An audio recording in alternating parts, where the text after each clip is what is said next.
বিসমিল্লাহির রহমানির রহিম। আসসালামু আলাইকুম এভরিওয়ান। আপনারা দেখছেন জুয়েল চ্যানেল। আজ আপনাদের মাঝে নতুন একটি ভিডিও নিয়ে আলোচনা করব। ভিডিওটি হলো চুলকানির ঘরোয়া উপায়। দেখেন এভরিওয়ান, এটি একটি ইম্পর্টেন্স একটি ভিডিও।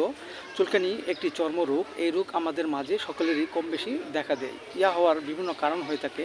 এর মাঝে কিছু উল্লেখযোগ্য কারণ হলো আমাদের রক্তে যদি কোনো ত্রুটি থাকে কিংবা আমাদের পরিপাকতন্ত্রে যদি কোনো ত্রুটি থাকে, এর ফলে অনেক সময় আমাদের মাঝে এই চুলকানি রোগটি সৃষ্টি হতে পারে।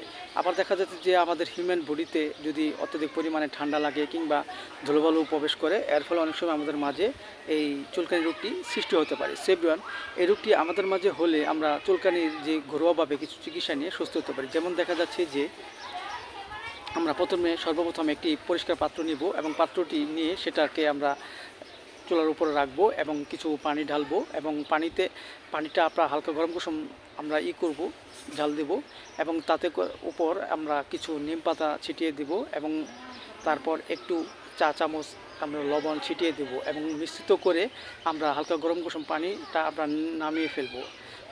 নামানোর ফলে তারপর আমরা একটাই কাজ করব। সেই কাজটি হলো আমরা 1 চা চামচ হলুদের গুঁড়া নেব এবং 1 চা চামচ অলিভেরা জেল, সেটা আমরা নিয়ে দুটো একসাথে মিশ্রিত করে আমরা 2 চা চামচ নারকেল তেল নেব। নারকেল তেলের সাথে এই দুইটি মিশ্রিত করে আমরা বডিতে যে স্থানে আমাদের চুলকানি সেই স্থানে আমরা সকাল বিকাল দুইবার লাগাতে পারি।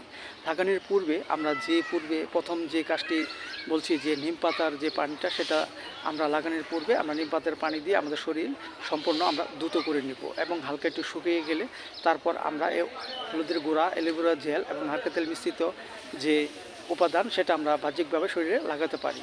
এতে করে অনেক সময় আমাদের মাঝে যে চুলকানি যে ভাব সেটা আস্তে আস্তে কমে যাবে এবং আমাদের মাঝে সুস্থ বলতে ফিরে আসবে।